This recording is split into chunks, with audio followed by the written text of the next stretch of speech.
All right, welcome back, everybody, to another exciting episode of Coach Larry's podcast. With me today is referee extraordinaire Pete Lepiane. Pete, how we doing? Doing good, man. Wouldn't call me extraordinaire. I might call me big and tall and muscular, maybe like they. But no, I'm just kidding. No, I appreciate the intro. No, absolutely. Listen, Pete, listen, we're going to get right into it. You know, I'm sure you've heard it's been a little bit of a rough year for Wheatfield and getting some of the calls from the officials this year. I'm sure you guys all talk. I'm sure you've heard the stories. I'm sure you've heard the games. Man, as a coach, we always tell our players, even as captains, you always tell your players, hey, you can't let the referees dictate it. You got to go on to the next game. You got to go on to the next play. You got to keep going. You got to keep going. Pete, that last sectional game, that was one where by the time he made the call, even I as a coach, just everything that happened earlier, some of the calls that really did not go our way this season, even I just looked at my assistant coach, Frank Strangio, who is one of the nicest guys, calmest guys ever, and we're just looking at each other like, what the bleep is going on? Do you remember the stories? Yeah. So the hardest thing about being a referee is when is the next game, right? When you're the referee on the next game, and the coach is like, "Oh man, do you know so and so?" And they want to go through the stuff, and then they break it down, and whatever coach is telling you, they're gonna say, "This is what happened." I'm like, "Well, yeah, that doesn't really make a lot of sense." And then you can go across to the next coach, and they're gonna say, "Hey, this is what happened." And so I totally can feel you. I can tell you that the one thing nowadays is everything's recorded. So if the referees make a mistake, what stinks is there's no VAR, right? We're not going in to change the goal to no goal. As much as I like to tell the players when they're complaining, let's do that. But I wish that sometimes I do honestly, Larry, wish that we could review some major decisions like goal or no goal, even at the high school level when the games mean as much as they do. We're all human. We make mistakes, because I'll get stuff after the game from the coaches and send the video like, "Hey, look at this. Do you think this was a call now that you can see it in slow motion?" And then I'm like, "Yeah, it definitely looks like I screwed that one up. It looks like I made that one." So I do wish we could do that. But we're all accountable now, man. There's no hiding it. No, absolutely. And I mean, you've known me long enough as a coach, as a player. You've known me long enough where, I mean, yeah, I'll, if I see something that's wrong or whatever, I'll voice my opinion. I mean, I'm an Italian from Niagara Falls. You know, we've got no problem voicing our opinions. But usually I'm pretty quick to get over it. I'll set the story up here. And it unfortunately was both games, 2 games against Lockport. Now, I am not saying anything negative about Lockport. Lockport had a great season this year. Their coach, Coach Anthony, I can't think of his last name at the moment. He did a great job. The girls had a great team. So I don't want to take anything away from them. It just happened to be 2 big games against Lockport. The first game, this was the second game we played them in their season. We lost in a heartbreaking game at their building. I think it was 2-1 or 3-2 in overtime. The second game was at our building. If we get the win, we're tied. So we have to have a bit of a tiebreaker. We would literally play them probably 2 days after to see who would go play Newport for the NFL title. It's at our building. There's probably, 7-8 minutes left, maybe a little less. And they take a shot on net. My goaltender makes the save. Rebound comes in. Now, I'll admit, she was standing in the net. I don't know if you guys talked about this one or if you had a chance to see this one as a referee. Her feet were in the net. She was standing in the net.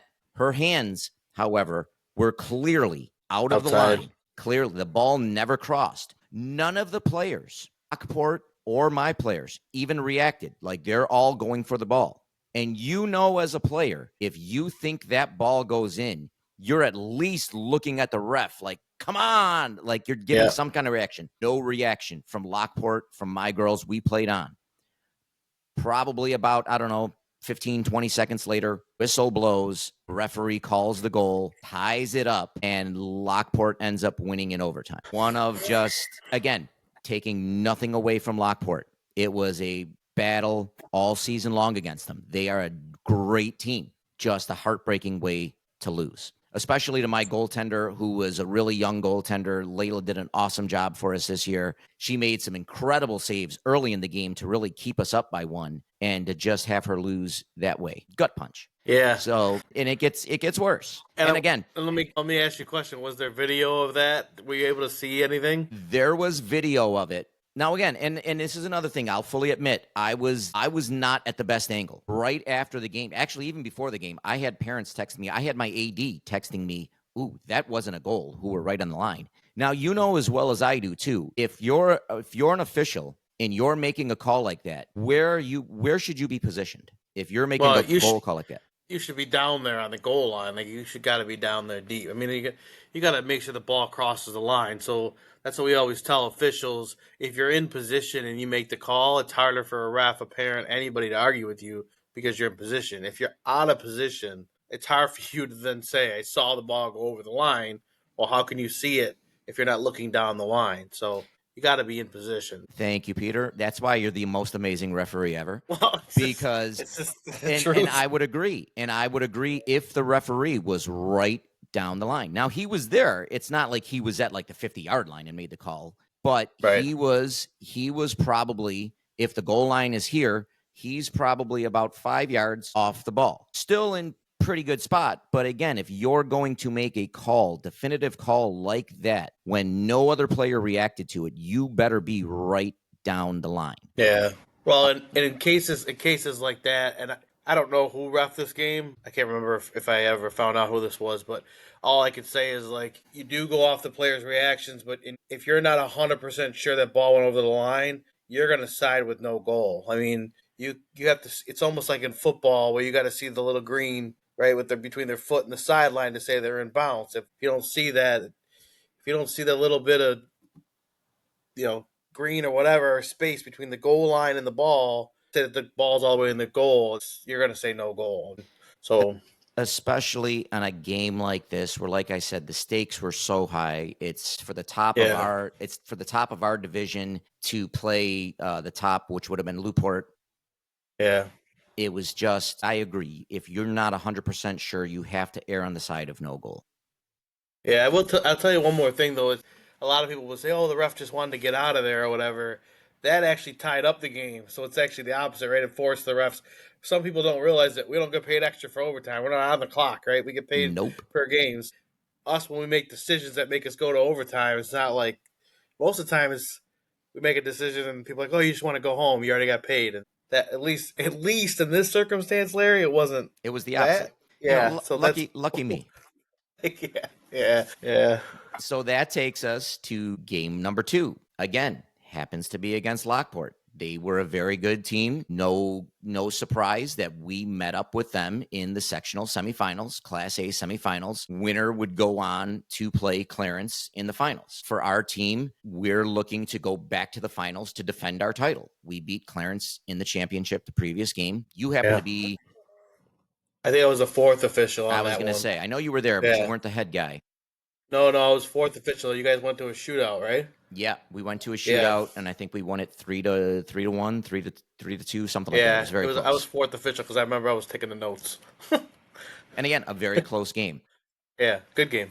So we get to the Class AA semifinals. We're up. Now, Lockport scored early. We had to battle back, which we did. In fact, it was fantastic. One of my 8th graders stepped up when she needed to, walks into a game where we're down 1-0. What does she do? She walks into a game and in the first half rips off 2 goals to give us a 2-goal lead as an 8th grader. Oh.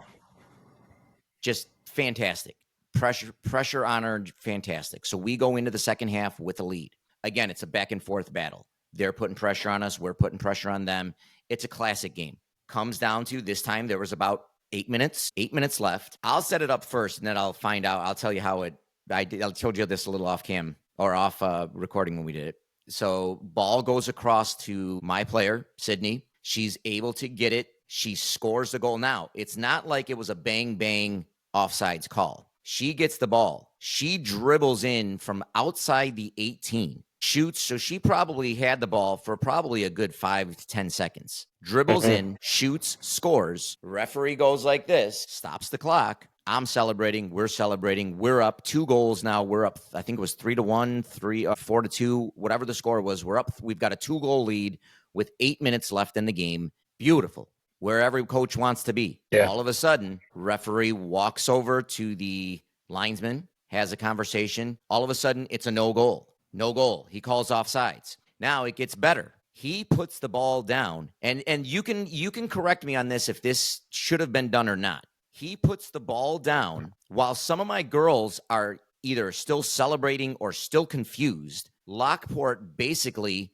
puts the ball down, kicks it over several of our girls' heads. They go in on a breakaway, shoot, score. We go instantly from being up 2 to having it tied with 8 minutes left. Now, one question I want to ask you this. Forget about the no goal. I can almost live with that. I'll talk to you about it. We'll discuss later when I looked back on video and saw that it clearly should have been a goal. But on that reset, the clock had stopped. He made the X that you do when you score a goal. Clock had stopped and everything. As a referee, first of all, are you supposed to, since the clock was stopped, are you supposed to do a both teams ready like you do at the face-off or at the kickoff? Or should you at least see that both teams are ready? So there's no written rule for restart of play as far as both teams need to be behind the ball or in position and make sure everybody's good. So there's no written rule about that. But there's common sense. And when you stop the clock, I got 2 things actually.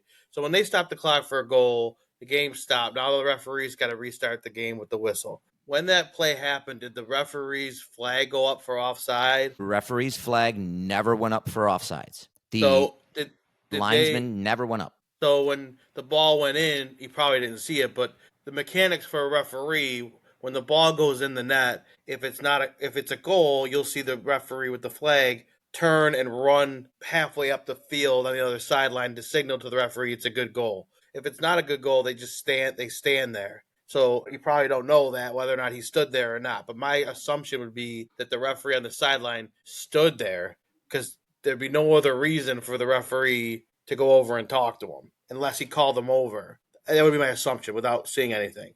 Now, that was the reset, go ahead. Sorry, after going into that, after I looked at, and again, this is after I looked at the tape, it seemed like to me, and I heard a little bit about this later, and I could be wrong, but apparently the linesman thought it was a goal. The linesman didn't raise the flag. He was under the assumption that it was a goal. It was the head referee who went over to the linesman and said that, asked him and said, I don't think that was a goal, when the head linesman told him that it was a goal. Now, this came also from a couple of my players. They're like, no, coach, again, I shouldn't say this. They called him the old guy on the sideline. The sideline guy said it was a goal and was telling the referee it was a goal. It was a goal, but the referee said no. So that's interesting. I mean, the referee obviously can wave off the line judge, but what's interesting about that is he signaled goal right away. I don't know what he would have saw. Offside is such a hard thing to call for the middle referee when you're running backwards. That's why the 2-man system stinks in regular games, right? Because it's hard to get that. That's the whole reason why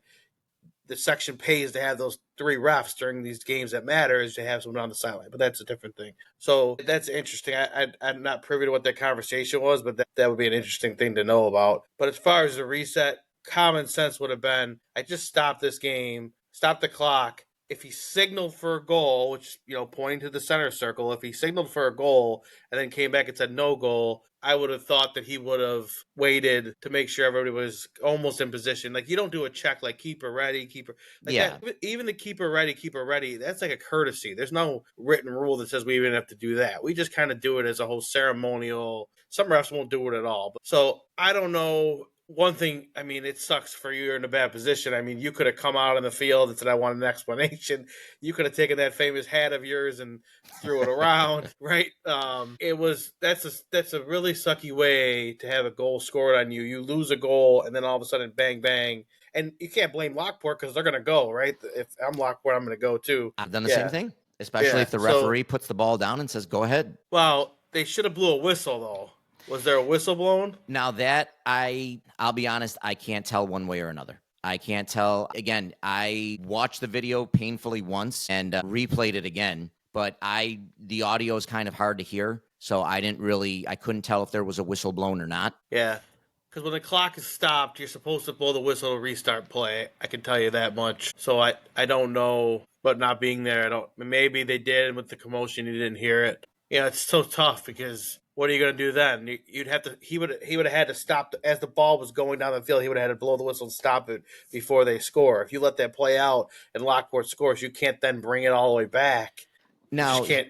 here's another thing that if the referee, and you can tell me again if I'm wrong or not, but if you're the referee, you're the head referee, and obviously if he was the one who thought the initial play was offsides, why would you let her dribble into the 18, shoot and score? Like, it's not like, again, if it was a bang bang play, if Sydney had volleyed it into the net and it was, discussed whatever offsides, should he have not blown that ball or blown it dead before the shot even went off so that there was Yeah, no chance? yeah. So I guess my other question is, were they wearing headsets? Did you notice that they were wearing headsets and talking to each other? Because I don't that could know. have been another thing too. If they were wearing headsets, they could have been having a conversation that about it as they were going, and he signals goal, and somebody says, come talk to me, so we can have a conversation about it. The side referee could have been saying to you or saying to the players, "I thought it was a goal," to try to keep them on the good side, even though they didn't think it was a goal. I mean, there's so much that goes into the gamesmanship about a referee not wanting to, have the players not like them. That's another thing that some referees. I It's don't play that political. game. I don't play that game, but a lot of referees will play that game of, oh, it wasn't my decision, it's the referee's decision, when in fact it was the line judge's decision. So who knows? But to answer your question, yeah, there's no reason to let that play out. It's not, hockey or a sport where you're like, let it go out. If they score, they challenge it. It doesn't. You blow the whistle. If it's offside, it's offside. It's if the only time you let it play out is if the line say I thought it was offside right away and I go up to say offside, he might let that whole thing play out and score and then bring it back and have a conversation with me. They might do that. But there was And no then you'll see flag. that more you see that more in the pros, right, where they actually tell the refs hold, don't put the flag up for offside, see if there's a goal scored. Offside is the worst rule to interpret, Larry. Can we finally get rid of that rule? Let's think about it I too. Like it's like if their arm is leaning a little bit over, they're offside. Like give me a break, man. Like their whole foot should be over the line or something. Like, but you have I to interpret whether or not their arm is over too much, so that Pete, I hated that rule as a player. I hate it even more as a coach. It is a pointless rule. I get it. You don't want players cherry picking up by the Yeah, goaltender, but whatever. If they're going to sit there and be lazy and cherry pick by the goaltender, they're not getting the ball. Especially yeah, nowadays when the goaltenders are just as athletic or whatever as the defenders, and they're just going to beat the forward to the ball. Like, yeah. it's ridiculous. Yeah, I don't disagree with that. I think there's ways to make it better. We have pregame conversations where the head referee will tell you as a linesman how they want you to handle offside. They might say offside is mine or offside is yours all the way, but watch for me because I might wave you down. I tend to, when I'm in the middle, I give offsides to those. It's one less thing I got to worry about. So I give it. That's their only job, right? That and out of bounds. And it's important, but I'm going to give it to them so I can look at more at fouls and stuff. If my linesman says it's offside, I'm going to go with it's offside. They're looking right now. If they're not in position, I can't justify it, but I'm going to tell a coach, look at he's standing literally or she's standing literally down the line. You're going to tell me that way over here you can see this better than he or she can. We can't. So, but I mean I don't know why they let the play go on. That would infuriate me more because if they blow the whistle and stop Sydney from scoring, then it's oh man, and then it's restarted from back there and we're moving on. But it's Pete, you it, literally just took the words out of my mouth. I could so it have wasn't the lived. same referees, right? You didn't have the same referees in these two games, did No, you? no, not the same That's referees. But you literally took the next words that I was going to say out of my mouth. I was literally like, all right, I could have lived. Now, looking back at the film, Sydney was absolutely on sides. I mean, it was, and it gets better. And I told you this story after I watched the video once or twice, saw that what happened was our player, Marissa, in what I thought initially saw, she crosses the ball over to Sydney, who was in a bit of an offsides position, but it goes off of the Lockport defender, and then Sydney's able to get it, drill it in, score. Again, I was going to say, if you blow it dead there, whatever, judgment call, fine. I could live with it. None of my girls are out of position for the goal. I'm not saying they don't score off the free kick, but whatever. Looking back at it later, after about a month or two after I get over it, Frank Strangio, my assistant coach, best guy in the world, he sends me a text. Oh my God, did you look at the video closely enough? I'm like, what are you talking about? It wasn't Marissa that sent that ball over. It went off of the midfielder or defender who was on Marissa,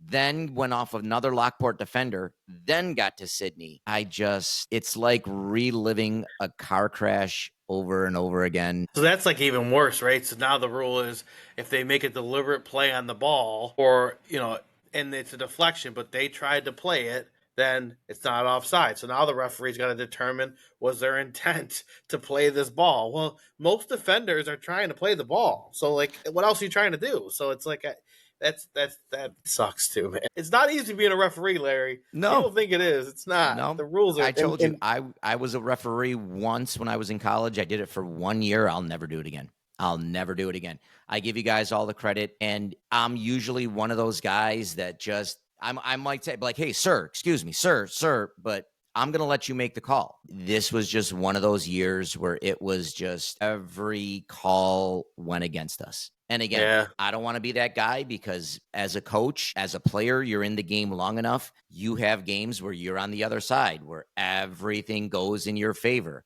And you're looking like, ooh, we got away with one there. Ooh, we got away with one there. So it's part of the game. Like you said, no official is going to be perfect. But with my thing, and even the girls, when we're getting into overtime, and Lockport ended up scoring, I think with about 30 seconds left in the first overtime, they scored. But it was one of those things where at that point, everything that happened through the season, everything that happened, and again, it's going through Lockport, my girls were crushed. I mean, we came off the sidelines to get ready for overtime, and that emotion. You go from that high of high, we're going to the finals, we're up to that low of lows where they tie it up. I mean, we were devastated. Yeah. We were devastated. Yeah, it's hard when it's an outside factor that plays a role in the decision, like in the game. Like so, you think about it, like I don't know, we're gonna talk about it later with the Bills in Kansas City and how many times you feel like it's this last one. If I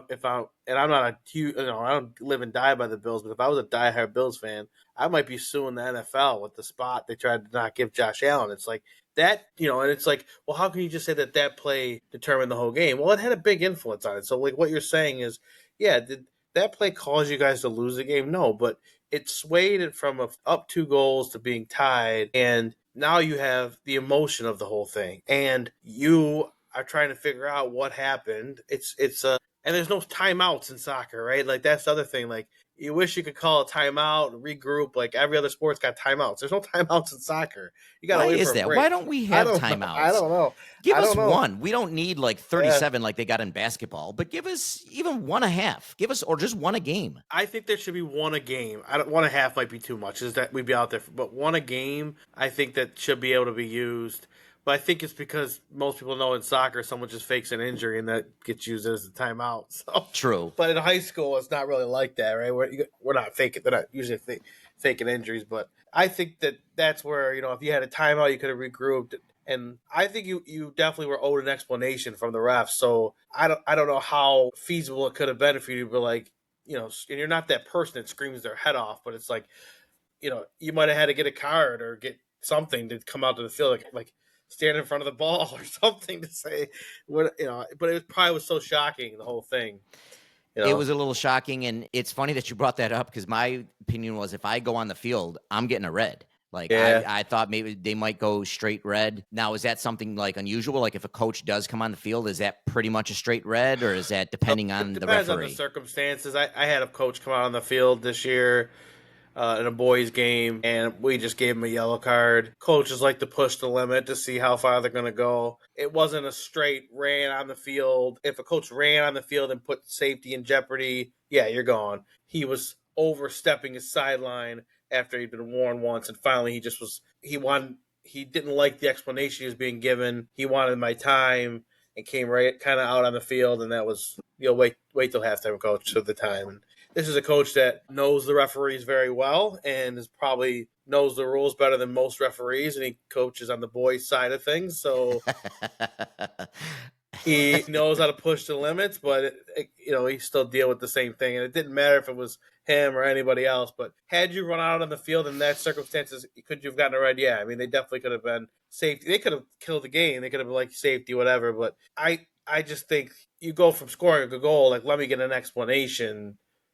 If I'm the lead ref, or even if I'm the sideline ref where you are, I think I probably would like entertain that, but it's just a learning experience, I guess, for you. But I hate even saying that because what are you going to learn? Next time the ref blows the call, go on the field. I mean, I don't know. I don't want you to do that because I don't want you to get tossed. But Like I Pete mean, told me. Pete told me to do it. Pete yeah, told me to do yeah, it. right. I don't. I mean, not knowing the conversations. A lot of guys at the semifinals and the finals levels, they're wearing those headsets too, so they're talking to each other. So it could have been like, "Hey, I saw an offside. Did you see one?" And I wouldn't go off what the players were telling you, like because that Yeah. could the coach, the ref definitely could have been like, "Oh no, I thought it was a good goal," when he was actually the one that told the guy in the middle, "Oh no, it was no good." I mean, Yeah. that's And like I said, I mean, as bad as it was of a missed call, I can live with that. It's horrible. As bad as it was that he, okay, fine, you let Sydney finish the play out and then you make the call, whatever. Maybe he's hopefully secretly, he's probably wishing that the goaltender made the save or that it's going to be shot wide. Okay, fine. I can live with all that.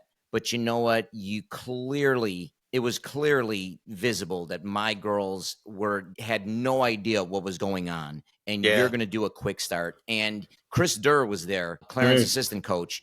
Yeah, Even that after section chair. section chair, even after the game, he came up to me, and the first thing he said was, "Wow, that was a ridiculous quick restart."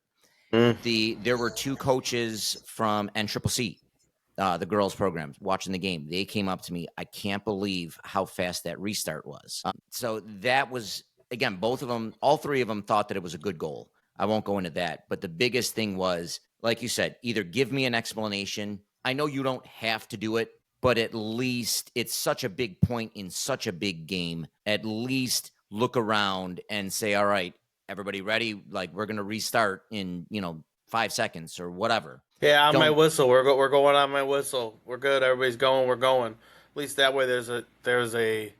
It's almost like when you do like a free kick on my whistle. We point to the whistle on my whistle. I mean, there's different ways to control a game, and that's. I mean, the fact that Chris Durr was there to see that is good because he's the one who assigns referees for the sectional games. So take that for what it's worth. I mean, if he thought that, I mean, we do get evaluated. We're not it's not like, oh, this person screwed up, they're going to give him another game. I don't know how that worked with that, whoever that was, but there's been times where I've made mistakes and I didn't see another game for the rest of that sectionals, and that's for whatever reason. I mean, it happens. I made a mistake in indoor earlier this year because the rule is different. They're changed when a ball hits the referee. It's supposed to be a dead ball. You start again. Where a couple of years ago it used to be you keep playing. We're part of the field. Well, I had a brain fart because where the ball hit me was in somewhere that no guy ever wants to be hit. So Oh my mind no. wasn't really processing what was going on. Well, the ball hit me and went to it was like midfield, but in indoor midfield's there. It went to the other team, and like 10, 15 seconds went by, but they ended up scoring the goal to tie or win. I can't remember. And then the time was done, and it was just like all done, and I'm still like in pain.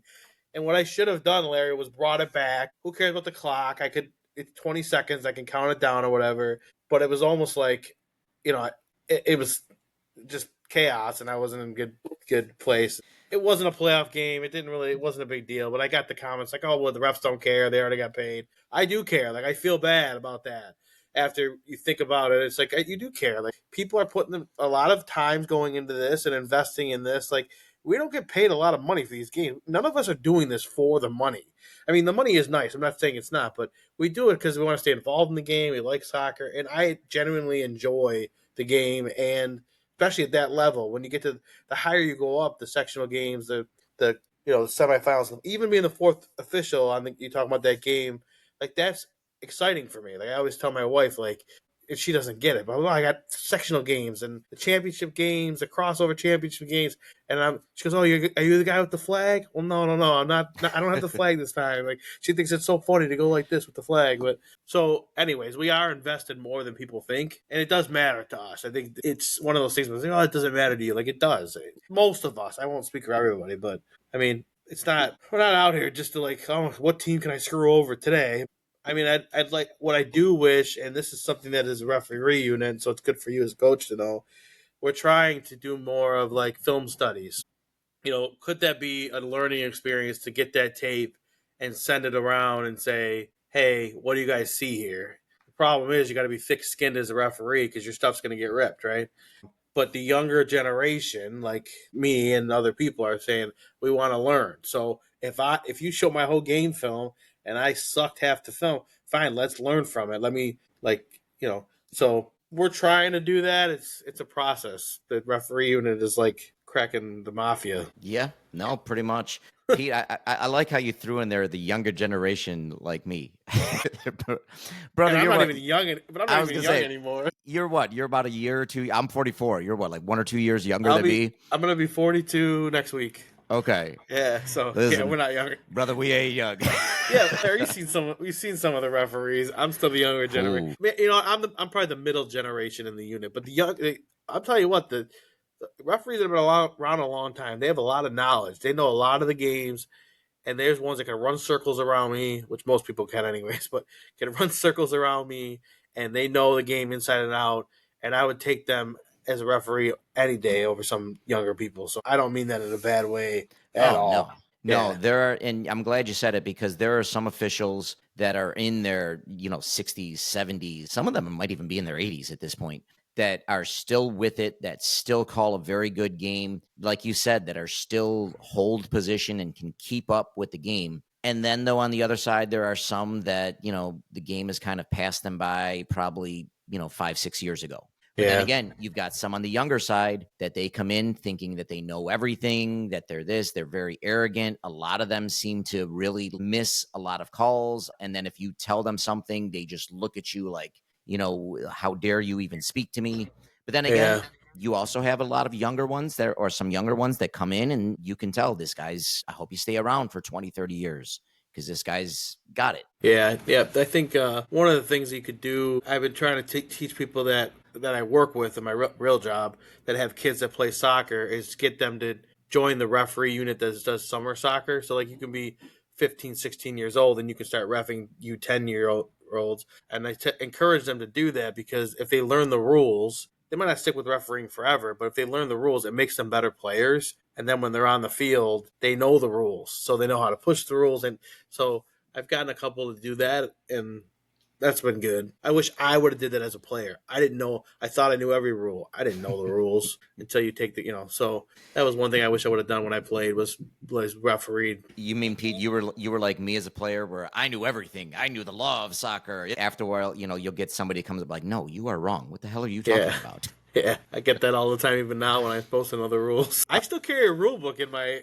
Like every year, we get a rule book, and I carry it with me in my bag in case something's changed, and And you I, know I what? want to make sure. Inevitably, every year or every 2 years, there's some stuff that'll change. And even Yeah, as a coach, I'll still have my, old man moment where I'll get out there and I'll say to a official, like, "Sir, what are you doing? You can't do that." Like, coach, that rule got changed about 3, 4 years ago. Oh yeah, never yeah, mind, my bad. And it can be a pain. I give you guys all the credit. That's my venting about the game. And again, I'm not to take anything away from Lockport because they had a tremendous season. They deserve everything they got. I mean, I would have loved to have that chance to win the title. I would have loved to have that chance to go against Clarence. Not to say that if anything goes away, guaranteed that we would have won or guaranteed that we would have gotten there or whatever. But it's just, I think for me, the fact, and for the girls, the fact that it was two questionable calls, both against the same team, both against a team that you play each other twice a year. yeah, I mean, it would be like, the Bills getting screwed by the Dolphins the first time they played them, the second time they played them, and then in the playoffs if they played them again in one season. yeah. I mean, it's But you got a new season coming up in 2 months, Larry. listen, you got Tyreek Hill. He's going to be such a distraction this year. Can't you just get rid of him? I was talking about Wheatfield having a new season coming up in 2 months.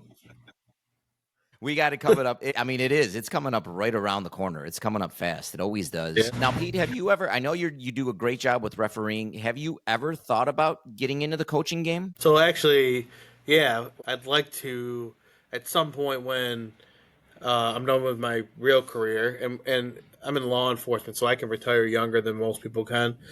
So I actually could retire in about 6 years. I don't know if I will, but my job is a mandatory retirement at 57, so I know that I'd be retiring young. I'd like to then transition to coaching.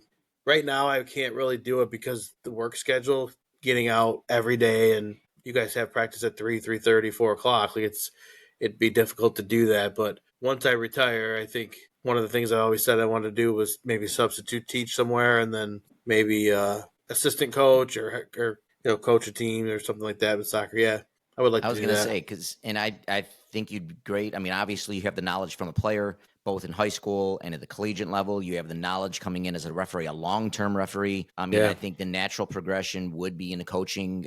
You have that enthusiasm for the game, and you can just tell. And when you see a referee or when you see another coach on the sideline, you can just tell who's there just to be there and who's there because they really love it and they really yeah, want to do it. Hey, listen, if I'm ever looking for an assistant coach 6 years from yeah, now, or a JV coach, yeah. or Could you when they're finally taking me away in my straitjacket or whatever, could you just imagine give me a referees call, having? buddy. Could you imagine referees having to deal with two like Italians from Niagara Falls that went to Niagara Falls? I mean, I know they have you and Frank now, but Frank's calm. You guys are calm. Like I think I could whisper in your ear some things to make your blood boil pretty good. That'd be Oh, something funny. But yeah, maybe in 7, 8, 9 years, I might be looking for something to do in that if I'm still around here because my wife's gonna have to be working. So plus, beautiful. then my brother's kids, he just had another boy, so he's got two boys, and they'll be about the age where they're coming up through the system, the ranks, and might get involved in that a little bit. So raise some more hell with the Lepiane boys. Hey, absolutely. Yeah, Bring it on. Now, speaking of coaching or whatever, I know when we have you come on a guest, you brought up an interesting topic just about coaching decisions and like how they can impact players' team chemistry, both positively and negatively. Have you ever run across that, whether it's been as a player, whether it's seeing it from an outside? Like, I mean, I know the referees aren't supposed to listen to coaches, but I'm not gonna lie, I'm not the quietest guy on the sideline. I'm sure you guys have heard some of the pep talks that I've given.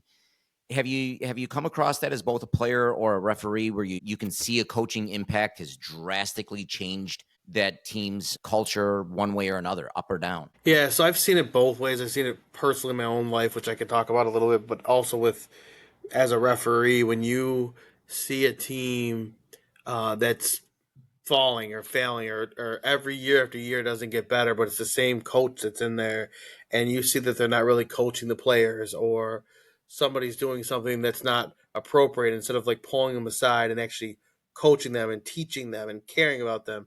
Like you just mentioned how referees, you can see if someone really wants to be there or not. You can see if a coach is there just because they want to get their salary bumped up too for their retirement, or if they really want to be there to help the team. And what that does is you have players that really want like love the game of soccer and want to do well, and they're not growing, they're not getting any better because the coach is not teaching them anything, and or the trouble player is not being corrected or being removed from the situation or anything like that. And it's frustrating to see because then you become, or for me personally, I want to start helping them. So and you can't really do that as a referee. You can't say, "Hey, slide to the right over here, or move up, or play the trick." Like you can't do that stuff. That's not my job. But you want to teach them like why certain things are, and I will do that. If a call gets made, I'll tell them why the call was made. But so I've noticed that, and the reason why when you asked me about this podcast and I said, hey, this is one topic I wanted to talk about, is I think about my own career. I had the same soccer coach when I was in middle school and high school for a long time. He was also my high school English teacher, Roger Carroll, and he coached me at Pal all the way coming up, and then at JV and varsity. And I was our team was so bad, which you played at Niagara Falls, I played at LaSalle. Our team was so bad that we were making varsity as 10th graders. Coach Carroll coached us all the way through. Now, I bring this up because I think he was a great coach. He was a good teacher. In school, he was a great coach, and he loved the game of soccer. He did so much for PAL and for the kids, and even in the summertime, because when he was out in school, they had the DD's Dairy Soccer. He did a ton of stuff. For me personally, he did things for me, a lot of things, but I'll tell you one thing that negatively affected me, and I hope Roger doesn't ever listen to this, Mr. Carroll, I love you, but when we were combining, now I was not ever in the best shape as a soccer player. I wasn't as big as I am now, but I could have been motivated more to do more, right? Like in the off season, like work out or run or play indoor soccer. There could have been more. Now that's not on my coach when we were coming up, it was different than it is now, right? These kids, they play year round. They have these travel teams. They have sponsorships. It's you go to school, you go to soccer, go to baseball, whatever sport it is. It wasn't like that for us. We actually played all those different sports, right? If we wanted to, whatever season it was we were doing. It could have been for me if I had a little nudging of from somebody like, hey, you want to get better, you want this team to get better, let's do this in the off season. Let's do some kind of training program. And I know you guys can't coach. There's only a certain amount of practices you guys are allowed to have and stuff like that, but something like that. And that's not, I'm not blaming Coach Carroll for not investing in me. I just see myself as, man, somebody that had there been a little nudge of like, hey, I think you have potential to not be great, but to do something more. And maybe he didn't see the potential in me, and maybe that's why he decided not to do it. But so then it comes back to the one thing that really stuck with me even to this year. So when we were combining schools, so I was the first graduating class of the new combined Niagara Falls High School in 2000, 2001. Oh, that's right. Yeah. So when I was a junior at LaSalle, and that was the last year of those two schools separate, Niagara Falls, your school, and LaSalle. Well, I just assumed I'd been on the team for so long that I was going to be the captain of the varsity team. It was an assumption. Like it was probably when I shouldn't have made, but I showed up to all the games. I played my butt off. I assumed You like, put in your well, of course dues. yeah, I was next up, and I thought there'd be like four of them, right? Two from each team. I didn't think I'd be the only one, but I figured, okay, there's two teams. There's going to at least be four captains probably, because how's he going to do this? Well, Coach Carroll decided he picked one player from each team. Really? Yes, and it wasn't me, and it was and the two people he picked they're great people. I don't have any. It was Anthony Figlemeni, Fig, My who was cousin. great from Niagara Falls High School, yes, and Scott Bielik, who was from LaSalle. Both great guys, both good players, both love soccer. No beefs with it. But I remember asking him about it, and Coach Carroll just never given me an It was almost like there was not that maybe he didn't owe me one. I never thought. I thought, I basically was like, is there something I can earn my way on? Like, I was going into my senior year, the accumulation of everything you've done in your sports career in high school, and I went on and played soccer in college for 1 year, but I just thought I would be the captain, and this is going to be my team, and it never happened, and that to me totally crushed me. Like, now, did I play as hard as I could? Of course, and but I held that grudge, Larry, like to no end, and it was just because I just wish I would have known the why, right? So did that negative now, and the rest of the team, Nick Falsetti was another player who played for Niagara Falls High School, Yeah, great and guy. he also assumed he was going to get a captaincy because he and I talked about it, and we both, it's the same thing. So both of us were passed over. Now, did were our attitudes probably the best for that team? I'm not going to sit here and say that they were, because we lost again. We combined two schools together, and we still lost again all the time.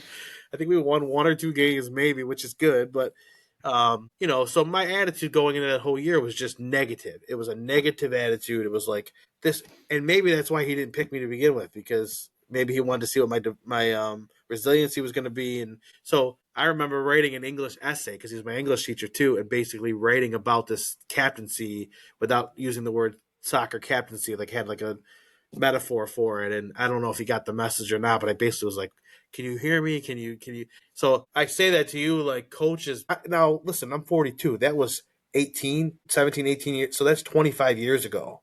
And I still think about it to this day. Like, what was wrong with me? And I think it could have been like he knew we were coming together, like a teaching thing, like, hey, you've been part of this team since you were whatever age, blah, blah, blah. So what I did do, I'll tell you one thing that it did do, it made me work really hard to make my college team as a walk on. And I did. Now it was a D3 school. I made the team as a walk on. I pushed hard. And when I came back and played Travel Pal U19, Coach Carroll was my coach, and he saw a difference to the point that he said something to me, and I just said all it took was a little nudge, coach, a little nudge. So that's just something for me that I don't blame him. I wish I could go back and do it again, but that was a decision I think that impacted me as a kid, and maybe other players felt the same. I don't know. We never talked about it. So I just think that coaches, they don't realize that something little as that, like, to them, might make a huge impact on their team. So I don't know how you guys pick your captains, if you guys vote on them, or I don't know how it works, but you think about, like, if you have players that are on the edge of like doing something great or can be good and you see potential, they might just need that push of they might not have those parents that sign them up for travel soccer and keep them involved all year round, right? It might just be when you get them, coach. Like you get them in August and you have them from August until November, hopefully, and that's it. And that's their whole soccer life. And there, if there's no other investing in them, that might be the best you can get. So that's kind of what I was getting at. Where I was talking about some certain decisions. It's funny we talked about this coach because I don't know if you saw on the news that Robert Lewandowski from Poland, he basically said he wasn't going to play because they took the captaincy away from him. Yeah. So I saw that. I was like, great, I'm going to go on Larry's podcast and tell him how I was a I was a poor sport because I didn't get to be captain. But I just, that was something that I just thought it's always stuck with me. Like, he made this decision for a reason. I wish I would have known what it was because maybe I could have learned from it. Like, whatever reason it was, and he's probably thinking, "Hey, I don't know, I didn't owe him anything," and it's true, he doesn't. I mean, that guy did a lot for me personally, and just in a lot of ways. Like as a student, like I learned a lot from him, but it's just an interesting dynamic of the coach and player and players, like the decisions you guys make, the starting lineups, right? If you have a senior who hasn't started all year, but you're in the last game of the season, and just to put him in, like just some things like you just think about, that build morale or whatever. It's just different things of stuff like that. Like you might have some players. I always think about the players that maybe don't have the support at home, that coach can be that support type deal. That's what I was getting at when I sent you that topic. That's a lot, No. man. Holy frick! I need a drink. Hey, absolutely. Listen, this is what we do. We get stuff off our chest here. I vented about goals. You vent about this, but Yeah, no, you bring up a great point though, because I don't think people, and I know even when I first started off as coaching, I think when I first got, I was maybe, I don't know, 20, 22, 23, early 20s. And I came in, I had Roger Carroll as a player. I had him for a couple travel league teams. And I came in with that mentality. I'm going to be the old school, I'm going to make these kids run hard. These kids aren't as tough as I am, blah, blah, blah. I came in with that real old school mentality thinking. And I learned very quickly that when you come in with that old school mentality thinking as a young 22-year-old, it doesn't really fly very well. yeah, You have to change things up a little bit. And Roger Carroll was a great, great coach. In fact, just a quick story on him. I remember there was one game. This was, like you said, I played Niagara Falls, and it was funny because for travel, I think maybe one other guy on my high school team played on Pale Travel that Roger Carroll coached. So I ended up playing with, I'd say 90% of the LaSalle roster. I played with Nick Licata. I played with Greg Spagnolo, my cousin. I played with a lot of those guys on travel, a year or two older. But I remember one game, I think it was either my senior or junior year. Again, I think it was a tie game against LaSalle. I got away with maybe like a questionable call or whatever, made a play, the defensive play to clear it. And, Roger Carroll, being the great coach that he is, points it out like, oh, number 11 tripped him, blah, blah, blah, pointing to me. And I'm like, I don't know. I lost my mind for a little bit as a player. I looked over, I was like, coach, shut up. And no, the second I said it, I was like, even after the game, I went over to him like, oh my God, I'm sorry. I don't, and he gave it to me a little bit, but he was just like, he could have really let me have it, but he was like, don't do it again. I yeah, get it. But going back to your point though, it's just doing that little stuff as a coach, that little act of kindness, that little, hey, you can be a pretty good defender if you do this, or, you've got yeah, the speed to be a forward. Have you tried going? I mean, it goes a long way. And I think too, you don't realize that as a coach, especially early on, until you have some of those moments. Now, a lot of coaches, and again, this isn't an excuse, but you're dealing with 20, 25 kids at a time for, you're trying to make sure that all of them are doing what they're supposed to be doing during practices. Not only that, but in your head, you're thinking of, okay, you're thinking of lineups, you're thinking of strategies, you're thinking of who you're playing, who's coming up in the next week. You've got a lot of stuff going in your head. And I know there's been a lot of times that I've missed certain things that I should have been a little quicker to catch or just didn't catch at all. And that's not an yeah, excuse, but it's just the way it is. Sometimes people don't realize a coach can have even bigger impact than some parents. A yeah. coach can have a bigger impact, just like a teacher can have a bigger impact on a kid than some parents. And Yeah. it's something that's why we need good people to get into coaching. That's why when you do get done with being a referee and you have more time because you've retired from being a cop, we need more people like you to be coaches. Yeah, I think it does say a lot, like you said, like you have 25 people, and you're not only you have 25 people, you do have the parents that are overly invested and have to deal with them and stuff. So there's a lot going on. So it doesn't always have to fall on the coach, and hopefully you have assistants, and it could be one of those just conversations at the beginning of the year, like, hey, I'm here for whatever you. If you want to try something different on the field, if there's something, like, come to me, because I might not always be thinking, of what you're thinking. You can only be in one place at one time, and I totally get that. And it was not, and you're never going to give the players what they want. Like, I wanted to be a superstar forward. Well, you're not fast enough, right? Like, and you're also 5 foot tall. Like, it depends on the strategy, and you know, it's just it's not feasible for a coach to do everything. And maybe that's he. I'm thinking he just. I actually think he made the decision. Let me just pick one from each school, so I don't have to figure out which people are the.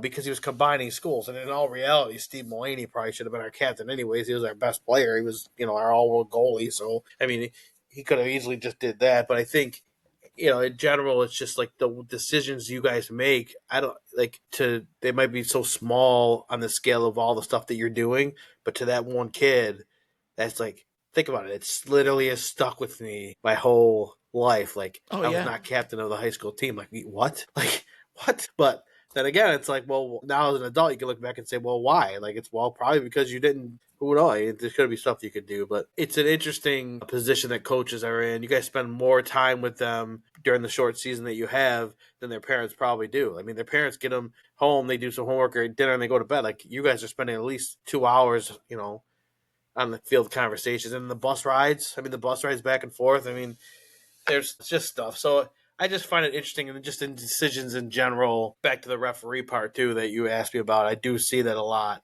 A lot more of it is the coaches, the players. They model their coaches' attitudes. So if a coach is screaming their head off at a referee, the players are then going to be doing the same thing, right? If the coach doesn't care that a player continues to commit all these fouls and isn't yanking them off the field, they're going to keep committing all these fouls. So, like, they model your guys' way. That's just the way that it is. They follow your guys' model, what I should say. So that's just the one Attitude thing as a reflects ref I leadership. see.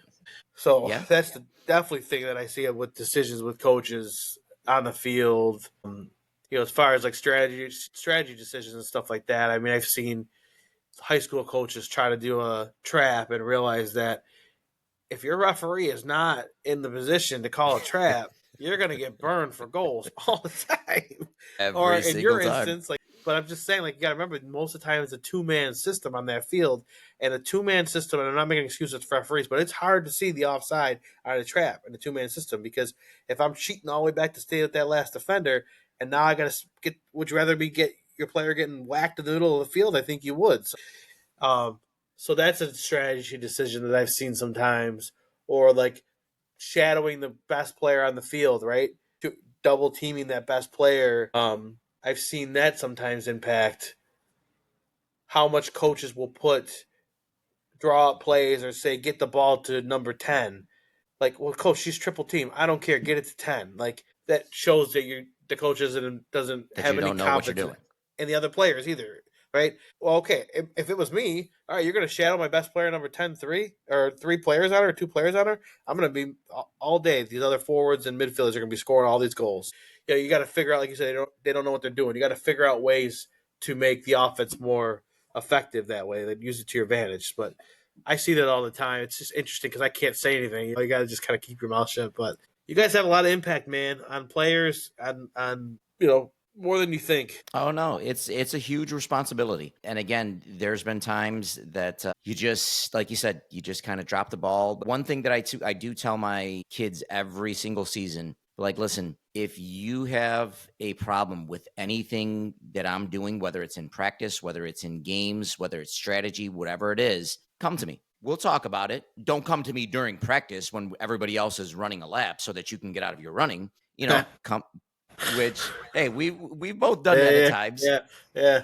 But come to me after practice, come to me, maybe 10, 15 minutes before practice. We'll talk about it. I'm going to give you my reasoning. I'm going to hear your reasoning or your thoughts. I might not do everything that you want to do. In fact, there's probably a good chance that, I might take some of that, but like, well, no, we can't do that. And I'll tell you why. But I like to think that my players always know that they can come and talk to me. Yeah. Again, there's been times that, especially at Wheatfield, we've had the last 2 years, I was very fortunate to have a lot of talent on that roster, a lot of soccer knowledge on that roster. And especially the first year coming in as a new coach to a very talented team, I had players that came up to me and, we like to run this, we like to run that, we like to run this. It's like, okay, that's great. We'll run that a little bit, but I do like to try, I would like to try this formation. I think it would be great with our talent that we have after a couple games. We kind of blended. I got them on board with some of my ideas. There were a few ideas that they got me on board with. Like, all right, yeah, that has some merit. Let's try it. All right, yeah, let's move this person to sweeper. We got a couple games that, we can play around with. Let's see how that works. And it worked really well. There was a couple times that some of the girls came up to me and, well, we need to run this, like not against the team that we're playing because they're running this. So if we run that formation, we're playing right into their strength. We have to be able to transition and hold, a 4-4-2 instead of that. So it was a bounce back and forth. And as a coach, I love teams like that. I love teams because it should be a collaborative effort. I mean, they're the ones that are going out and playing the game.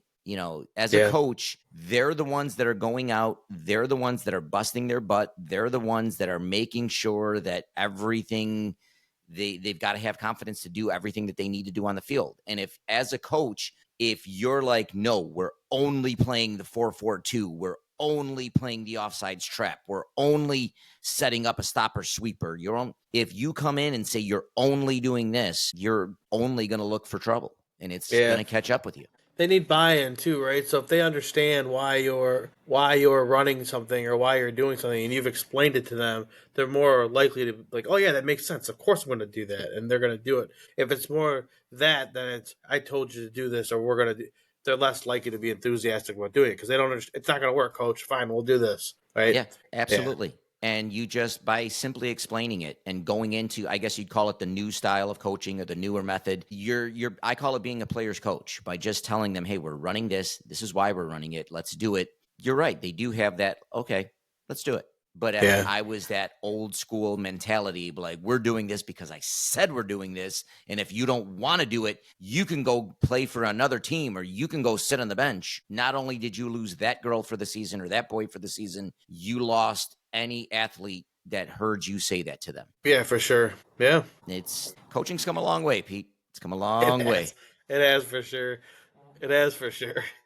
Speaking, and I got to tell you, this has been a pretty deep podcast. We talked about, my venting about coaching. We talked about your venting about playing, and this and that. Man, this is like, this is a feel good episode. This is like getting this is getting stuff off our chest, which I love. And we're gonna keep the positive vibes going by talking a little bit about the Bills and Sabres droughts of past. Now, obviously, the Bills got over their drought. 18 years, 17 years. Did they make it to 18? It was way too long. I think it was 17. I think it was 17 too. And the Sabres are what? Sabres are at 14 now and seem to be catching up. The Sabres are. What's the most, if you want to use the word impressive, what's the most impressive drought? 14-year Sabre drought in the NHL where half the team, at some of those years, more than half the teams make the playoffs, or a 17-year NFL drought? So it's definitely the Sabres because of all the high picks they've had. I mean, you've had, and the Amerks are good. Like the Rochester Amerks every year, their farm team are good. So it makes no sense that in conjunction with all the high picks, how they have not made the playoffs. Like you said, more teams have made the playoffs through the years. So, or make the playoffs in the NHL. So it's harder in the football. More, you have an injury to one of your main people, you're not getting in, right? And more than likely, no. Before they opened it up to the extra wild card team, it was harder to make the playoffs too. Like the Sabres are. I remember being in college, man. I was a diehard Sabres. I would spent all my money to go to the playoff games, and it's every year you think this is the year. And I thought that this year, okay, we have a good team. They're coming in. Lindy Ruff is back. We got the Magic, and then they just went on that losing streak, and I was just like, you got to. But the thing that I think, here we go. The thing that I think is encouraging is the fact that they look like they cared every game. Like when they lost a game, if you listen to them post game, they genuinely look like they cared. Where in the past, when they were out of it, they look like they were just playing to score or whatever.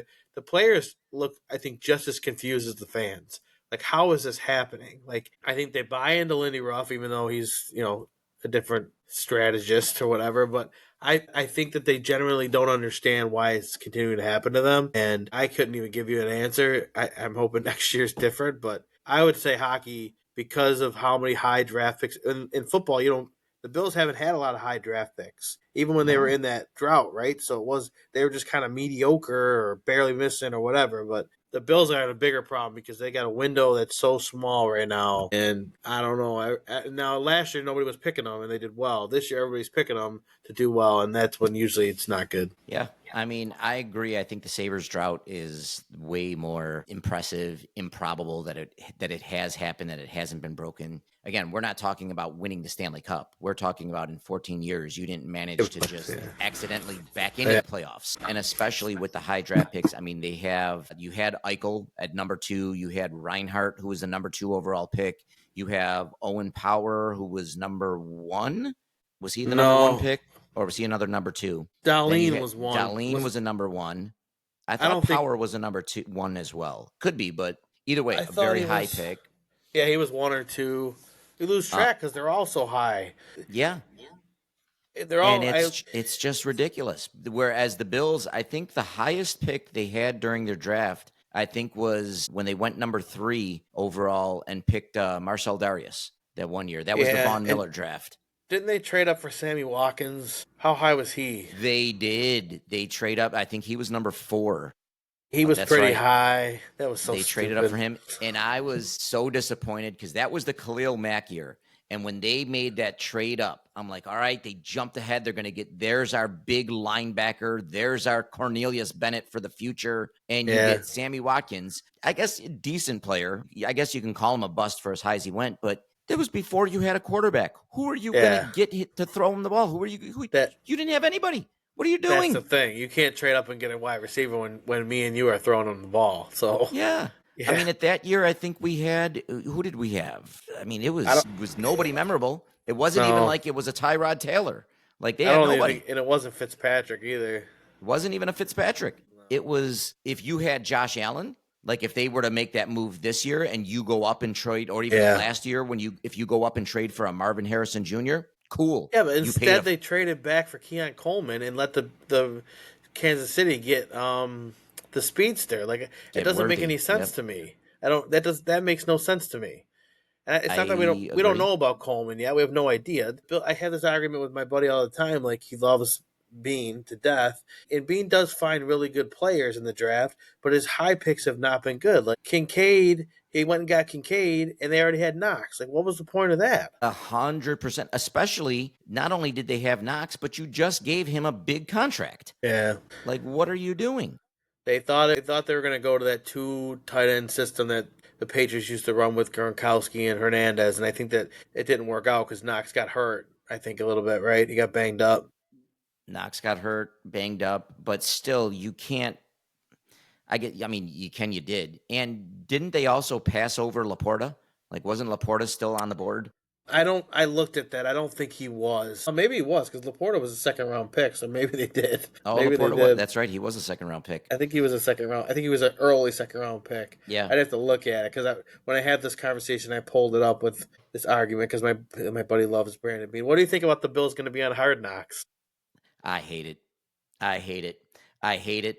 I hate it. I hate it. I want nothing to do with it. I hope it's like some kind of late April Fool's joke and we're all been had. Like, They're I there. hate They're it. there, man. They're gonna be there all of mini camp. And Hard Knocks. I like the show Hard Knocks a lot, but it's not gonna be good for the Bills. The only good thing I could say is that it's the hard knocks that's during the preseason and not the hard knocks that's during the season. Like it's Yeah, not gonna. At least it shouldn't. It shouldn't affect them during the playoffs. It shouldn't affect them mid-season. It shouldn't affect them when they're making the run. Okay, whatever. If somebody airs out their dirty laundry during the preseason, hopefully it's nothing that bad. Or hopefully it's just all the drama is coming from guys that are undrafted free agents or seventh round picks and they get cut anyways. yeah, So, but yeah, I was not thrilled. I yeah. was It's not funny. thrilled. I don't know any Bills fan who is, to be honest with you. No. Between that and the Hallmark movie that they're making down there. Well, one of my former students, Harry Lipsitz, he's part of that Casting Buffalo. Oh, that's cool. So he's done a lot of the casting for that, or pretty much all the casting for that, I think. But he's doing big stuff with the movie career or with the movies and all that stuff. So little shout out for them. I thought it was really cool, but at the same time, too many distractions right now. Like Yeah. get it. It's still only June, but we gotta kick it in the gear here a little bit. Let's get our Yep. game faces on. Yep. You got it. Now, obviously, you're a Dolphins fan. I've Has it retired. been? I've retired from being a Dolphins fan. Whoa, whoa, whoa! Wait, is So this breaking news? Is so this breaking news here? it might be breaking news to some of my whoever watches this, but this whole off season, so the reason why I'm a Dolphins fan, I think I talked about this before, was my favorite uncle when I was a little kid was a Dolphins fan, so I started rooting for the Dolphins. So I had to tell him in person about a month ago, and my nephew or my cousin, who's his son, who's a diehard fan. And I said I'm done. I said I cannot take the front office anymore. I can't take the decisions they make. And what put me over the edge was when they signed Zach Wilson. They signed Zach Wilson to be the backup quarterback, which nothing against Zach Wilson, but that's your major offseason move. And between that and all the other stuff, I've told my wife, I told my friends, I'm done. I will root for football in general. I love the sport. I always like when Buffalo does well because all of you guys in the city of Buffalo is always very, very happy, and people at work are happy, and I get to wear Bills clothes to work instead of a shirt and tie, so that's always nice. So I'm not going to jump on the bandwagon. I'm not going to be like, oh my god, you're going to. I won't Hmm. do that. But I've retired it. I will not give up my Dolphins or my Merino jersey and my stuff. But if they go on and win the Super Bowl, God bless them. I'm done. I'm not a fan. So, are you a free agent fan here? Like, are you looking for another team? Are I you? I'm just gonna root for the happiness of my friends and family, and I'm just gonna love football in general, which I do. And I play fantasy football, so I'm involved in that. So I'll root for those players, and I could watch any football game anywhere, anytime. So I love football, but as far as like die hard living it, I'm done. I can't do it anymore, Larry. Like I can't when the product on the field has been bad. They don't care, and just the ownership down. They just don't care, and I just can't.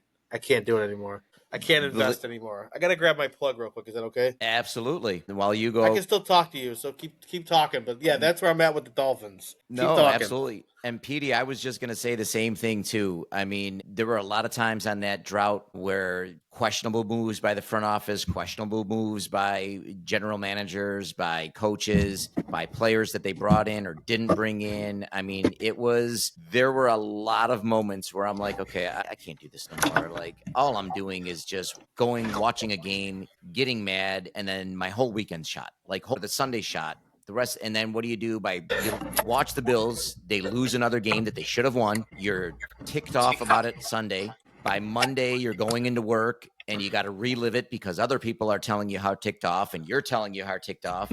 That usually dies down by like Tuesday, Wednesday. Thursday rolls around. All right, well, they're still in the hunt. They can Yeah, do it this year. They're still in the hunt. If they beat these two teams, win their next two games, and then if somebody else loses three in a row and they can get in, and then the optimism starts Thursday, Friday, Saturday. By Sunday, you've talked yourself into they're going to do, and then it comes down to another questionable call, and you repeat that cycle. So I get it. I I get it. think I think the difference. So I'm trying to talk myself out of not being that person that quit on their team, because that's what I did. But the difference is like the Bills, the owner from Ralph Wilson. I don't know how much with Terry Pagula, but it doesn't feel like they don't care, right? It feels like they do care. they care about the city of Buffalo because they kept them here. They didn't have to keep the team here.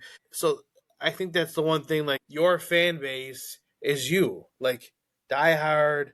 I hate this team. It sucks. I'm quitting. To maybe there's a chance I've bought back in by Sunday, right? And that's the difference. Where with Dolphins fans, they're just there for the pomp and circumstances. And is J Lo going to be at the game this weekend? I can't. Like, there's no. Now there are some. My cousin is diehard. Like there are some diehard fans, but I just and Ryan Mang. I don't know if you know Ryan Mang. He's from the Falls. As diehard Dolphins fans, like I know a lot of people that are. I can't. I just can't do it. I can't invest myself the way that I have in a team that they just don't care, and the decisions they make no sense to me. And it's been like that for too long, where it doesn't look like they're trying to get any better. So I can't. Why do I got to keep investing myself? I don't. I only have a certain amount of years to live there. I'm not going to live forever. Yeah. Hey, listen, you see the gray beard on here. Yeah, You know, right. we're getting up there. We At are. least you still have nice color in that beard. I Mine's pretty do. much I'm pretty mine's pretty much dark. all white. Yeah. In fact, funny story about the beard. This is going to embarrass the hell out of me. But this probably about 2 months ago, over the weekend, I forgot what I was doing. I was doing it for Casting Buffalo. They had auditions or whatever. I forgot what the role was. It was for some kind of commercial, and I thought, what the hell? I'll send them an audition. Send them a tape. All you had to do was you had to read a few lines, tape yourself, send it in, whatever. So I'm looking, I still had the beard. I'm like, you know what? Maybe I look a little too old. The part they wanted somebody like in their 30s, 40s. I kind of look like I'm in my 60s. So let me go out and let me get the Just for Men stuff. Oh. I put the Just for Men brown. The first time I did it, I looked at it. I was like, all right, this kind of looks pretty good. My wife laughed at me. My daughter laughed at me. But the only problem was, at least in my eyes, it looked like this side was a little darker than the other side. But I thought it looked good. So what do I do in my genius moment? Well, let me put on a second application. No. I go on, Pete, I tell you, when I looked like, you know what I looked like? I looked like the old school G.I. Joe dolls that had like the big dark black, like drawn. I mean, I looked ridiculous. So, and I think it was coming off of Easter break. So I had done it like on a Thursday, Friday, and I'm trying to talk myself in. I'm like, yeah, I'll go into work. Nobody's going to notice. I'll go into work. Nobody's going to notice. By Monday morning, I got up, I looked in the mirror, like when I got out of the shower, I'm like, what the hell am I doing? I shaved as much Shaved it off. and all while I'm doing it, I'm like, in the back of my mind, I'm thinking, please tell me that this didn't bleed into my skin and I'm going to have like a big, thankfully it didn't. Because this is the first time I've ever used anything to dye. Yeah, like a hair dye or so it was not a good look, Pete. Not a good look. So what'd you do for the Casting Buffalo? Did you just do it like regular? I sent it in with the I sent it in with the beard. Yeah, but if you get a role now, you're gonna have to like do that again. Well, that was for a commercial. That was, again, they obviously they must have cast it. But I'm sure if Harry was looking at it, there's been a couple things that I put in for and he'll send me like, oh, I saw that you put in for this. Yeah. I'm sure when he saw that video of me, I'm sure he had a good chuckle. Like, I'm sure he's looking at it like, what the heck? Yeah, that's funny. That's funny. But yeah, it's, we're getting up there. Yeah. But all right, Pete, you know how we're going to wrap things up. Hot seat questions. Ready. You ready? All right, you came prepared this time. So no, I'm not ready. Hey, you're from Niagara Falls. You're as prepared as we're going to be. I'm going to I'll give you the first question. I don't think I did this question with you last time, but if you could do any sporting event, actually, I'll go with this a little step further. If you could officiate any sporting event, what would it be? If you could be an official for any sporting event. That's interesting, man, because I don't know if I would go with soccer. I wouldn't go with a soccer match. It's too much running. But you don't want to be like the head. You want to be the main guy. That's a good one. The last one you did was if I could attend, I think. Yeah. Any sporting event. I almost did that one again, but I was like, I think I did that with him. Let me switch. Yeah, that one you definitely did. And again, knowledge doesn't have to come into it. Like, whatever, if you have experience playing it, doing it doesn't matter. This just comes solely out of what you would want to officiate. I think I'd want to do a umpire, home plate umpire for a game 7 of a World Series. Like to Okay. be on that stage. As much as I love football, is my favorite sport, obviously, and then there's soccer and the World Cup thing would be great at the world stage. But like a game 7, I think honestly any game 7 of any of these sports, probably not hockey as much, but just the main umpire, the home plate, and you are locked in like a pitcher's duel, and your balls and your strikes and everything that's going on. I feel like that would be something that would really, and it's 9 innings and it's for everything. I think that would be a very interesting thing to do. Like for them to hear your strike calls and your, so I think that would be something that if I could pick one, I think it would be probably something like that, like a memorable, maybe like a no hitter in a game 7 or something like that, where it's like if I could really pick it down, where the Atlanta Braves are beating the Yankees 1-0 to win the World Series in a game 7, and I'm behind that plate, man, that'd be cool, something like that. I think, yeah, Okay. I think Good that's where answer. I'm Good at. answer. For me, since I'd never want to officiate again, I'm going to say for a coach, I'm not going to go the soccer route. Again, it'd be incredible to be into a World Cup finals or whatever as a Yeah, coach. I'm going to say just because I think this is where the coach has the most say in anything would be a coaching in the Super Bowl. I yeah, think just with the coaching, you're the one calling the plays. You're the one who did all the preparation. You're the one that, all right, it's 4th and 1. You need a yard. It's you're driving them down for the field for the game-winning touchdown. You're the one calling the defense. All right, they've been killing us all day long with man coverage. Do we switch it to zone? Do we keep going? Do we blitz them more? It's just, for me, it's so much strategy. It's so much thought. It's so much, well, that coach figured out what I'm doing in the first quarter. I got to switch gears in the second quarter. What can we hit him with now? For me, it's, I would think in the Super Bowl, coaching, hopefully the Buffalo Bills. yeah. And that, I think, for me would be the ultimate. I feel like that would be so much pressure, man. It would be. Like it would be Hey, yeah. same thing. A referee in a or in a Game 7 World I know, Series, that'd be I huge. know. Can you imagine getting a wrong strike or a wrong or even a slide at the plate, for the Yeah. game-winning run, and you getting that or having them make that call? That's a Well, huge amount of we pressure. got review in baseball, right? True, true. But as a coach, man, you make the wrong decision. But yeah, no, I think that's an ideal thing to. But I think that's one I thing think I would too. rather play than coach in the Super Bowl. I Like agree. like to play and just to say you played in a Super Bowl, I think that would just be an unbelievable thing, you know. I'd like to go to a But Super Bowl as a fan. not for what, I $10,000, know eight that's thousand the dollars, thing. whatever it is. Last That's year, you should have heard my wife. If they go, we're going, right? Yeah, sure, we're going. Yeah, we're going. We'll hitchhike down to New Orleans. my wife said the same thing, and I was like, "Listen, we could go to the stadium." I was like, Yeah, "As far as getting into the stadium, I'm like, that's like we'd have to take out a second mortgage." yeah. Look, like Josh Flores lives down there. He's got a house down there. So I already texted him. I said, "We're coming to sleep on your couch." He's like, "It's fine." I said, "But can you get us tickets?" He's like, "No." Yeah. But no, I mean, going back to your thing, like I think as sports guys, if you're truly a sports guy, which I think we both are, Yeah, whatever the situation is, you live for that pressure. Like whether it's as an official, as a coach, as a player, you live for those game sevens. You live for that winning drive. You live for that do or die game in soccer, that finals where there is no tomorrow. Like you live for those moments, like every yeah. sports guy does. You do. It's like one of those things. How do you up the next moment, right? So what's the next high? It's like you're always chasing that high as a sports Absolutely. fan. Yeah, It's a great yeah. analogy. It really is. You really are. All right, Petey, question number 2. You got one? I do. I got one for you. What about a any player in any sport that you wished you could have coached, or if you could coach at any Hmm, age that you wish you could have had a part in their career? that's a good one. This one, I think I am going to go the soccer route. I would love to have coached. I don't know it now at his career, but at some point in his career, I would have loved to coach Messi. Probably towards the younger portion of his career. Like maybe even before he went pro, just to see the way, like get a glimpse on how he sees the game, how he processes the game.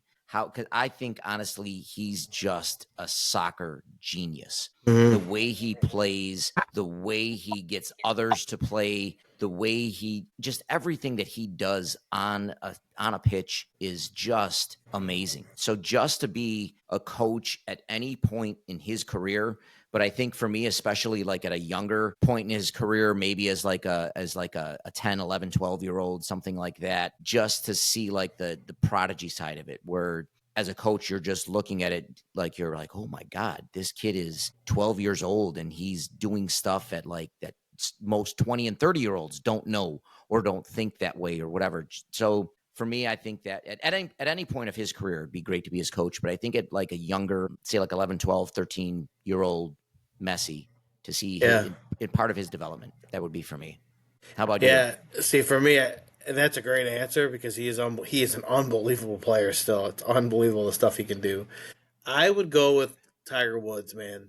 I think it would be unbelievable to watch him as a as a little kid, and coach him, as a toddler, as a toddler through grade school, and then just to see him become what he became, even in high school and then college. Like the stuff that he did, and still probably can do it. I mean, now I won't get into him personally. Like we don't, have to go, but his talent was it's just unbelievable. I mean, Scotty Scheffler's kind of doing similar stuff right now, but nothing compares to the stuff that Tiger did. I'm sure Jack Nicklaus was before our time, was good at stuff like that, but just Tiger, and Tiger did it against competition that was, there with him. I just think that would have been and the pressure he had from his dad, I think it would have been an interesting ride to be on. 100%. And another Yeah, one who was a very much a prodigy growing yeah, up, just a different sport. yeah, yeah. Good questions. Good questions. All right. Question number 3. We'll change it up a little bit from the world of sports. One thing that you're having a bad day at work, you're whatever rough day, whatever. What's one thing that you go home and can instantly just put you in a good mood? Whether it's sitting down watching TV, whether it's a meal, whether it's a hug from the wife. Like one thing that just really turns Pete Lepiane's day from a horrible, no good, rotten, whatever day to like, all right, I'm cool again. Like, what's one thing that can reset you? So when I leave the game field, when I leave the pitch, and I'm after getting screamed at by the parents and the coaches and everything, and I'm on my way home, and what's going to change that mood? So I would say it used to be my dog Harry before he passed a few years ago. He had that thing, man. He was a golden doodle. He was a huge golden doodle, and no matter what, you come home. And dogs have this. I'm sure anybody who's listening to this, or pets in general, but for some reason, like it was just like instantly like smile, like goofy, like whatever. Now it's probably my wife's gonna be like, wait, I'm second to a dog, but it would probably be her, right? With she's work at the same place, so like she can come in when I'm in a bad mood and say something that'll make me smile, and it definitely is a difference. But honestly, Larry, just coming home, like for me, for those two things I just described, were always like that's home. So we have a sign over our couch up in the living room upstairs, and it says it's like one of those two pieces that you like put together, and it says it's so good to be home. And I think it's literally like just being home. So it's not the house or anything. It's like here I go, I'm coming home. Like this is your house. You've built this. Like you've earned this. You've made this, and we don't have any kids or anything like that, but it's just like the home. So anything that's when you say like what gives you that, it's like I could just coming home and be like I'm home. Like it's almost like you're safe now. You're home from the until I get the text messages from the coaches that they're still pissed off at me about something. But I think that's We a don't really we good don't do question that, do too. we? But more than you know. Somebody somewhere is. Oh my god, you're not gonna believe this. So, but I get it. Um, But I think that's a good question though. It would be those things that can just make you smile and forget about. It's home. It's for me. It's just home. oh, Yeah. 100%. And for me, it's along those similar lines. It's just being home, walking through that door settles me down right away. But if it's been a really, really horrible day, there'll be times like even my wife will look at me. She'll be like, you know what, go cuddle with the dog. And Yeah. we've got two. We've got Bella, Golden Doodle, and Bailey, a boxer rescue. Bella will come up to me, the doodle. She does what we call a car wash. Like she'll basically like just come right up to my legs and basically like go through my legs as I'm petting her the whole Yeah. way down. Yeah. She loves that. And then they'll both almost know, but Bailey will know the second, like if I lay down on the couch, if I'm having like a horrible day, she'll just come up and lay down right on top of me or lay down right at my feet. Like they know. They're like, They do. they're like, dude, you good? Like we got you. Like Yeah. just relax. You hear. Yeah. So for me, it's the dogs. But Yeah. like you said, it's more than that. It's just being home. It's just Yeah. kicking your shoes off. It's just knowing that you're in a safe space. I think that's the good question, and I think that's hopefully it's the answer for most people, right? You want that to be your satisfaction, no matter what. You can always come home, and it's because you know what, tomorrow will start again. So it's, Hmm. but these people are always going to be, around hopefully for as long as you can. So I think it just makes you refocus what's important and stuff in life. So I think it's interesting we had kind of similar answers, but I'm not surprised, Larry, that we had similar answers. I was gonna say I kind of figured. I figured we would. I Yeah, it's figured we funny. would. Yeah. All right, Petey. Question number 4. Let's see. We'll go 2 and 2. We'll do 4 today. So you wrap it up. Give us a good one, Okay. Petey. What about I don't know if we did this one last time, but what about like dream vacation, like place to visit? What's the place where you're like, I really would like to just go? Not an event, like a place, like something somewhere in the world you'd want to just, if you had any unlimited funds, this is where I'd want to go. The answer, I'm going to give a different one this year because the answer was always Italy. But, and I still love it. In fact, my wife and I, we're heading out to Italy. We're doing Southern Italy this year. So we're finishing up Italy. We're doing Calabria, where my family is from. We're doing Puglia. We're doing more of the Southern. So I'm going to go a little bit different. Italy was always the destination. I mean, ultimately, Pete, I'm not going to lie. I hope to be retiring there. I mean, I just love it. But I'm going to change things up a little bit. I'm going to pick somewhere that I haven't been yet. For me, I'm going to say Greece. I've always heard great things about Greece. You always hear about the beauty of it. You always hear about, the ancient ruins, the Parthenons and everything. To me, I'm a big architectural guy. I love old ruins and stuff like that. So I'm going to say Greece, Yeah, so something like that. when we went to Italy, Calabria is where one of the stops we made. This was 2019. The food there is just unbelievable. The food in all of Italy is unbelievable. The food in southern Italy, it tasted like my nana was cooking all over again, man. So That's what I'm looking you guys for. will enjoy that.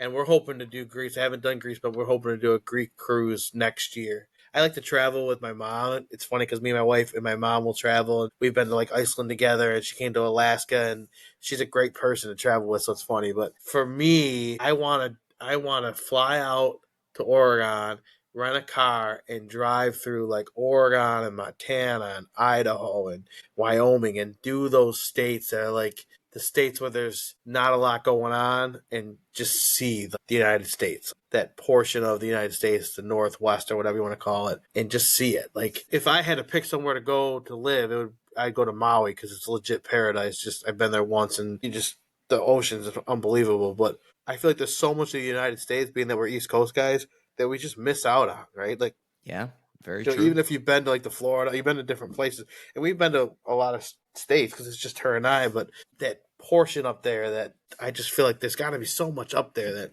people are just not. You never hear about them, right? You never hear about like South Dakota and North Dakota. Like what is going on up there? They're huge areas. Like what is happening? Yeah. So I would just like to take like 3 weeks off and explore, and I think at some point we'll do that. But just finding the right time to do that is the thing. But so much to do in life, Larry. Man, you gotta just live life and enjoy it. Hey, Petey, like you said, hopefully a couple years you'll be retired, and then Yeah. you really be living the life, brother. But yeah, But all right, we're gonna wrap things up there, Pete. I mean, I'm so glad you decided to come back on. This was awesome. I feel like again we've been doing this almost over 90 minutes, and I feel like we could easily go another 90. yep, So open invite, brother. Whenever you want to come back on, you know where to find me. Just send me yep. a Sounds text. Hey, good. so we'll always do this again. Thanks again for coming on. Make sure everybody out there, you check us, find us on Twitter, X, whatever it's called, Instagram, YouTube at Coach Larry11. Make sure you check out this episode and all the episodes and clips that we have up there. And as always, go Bills.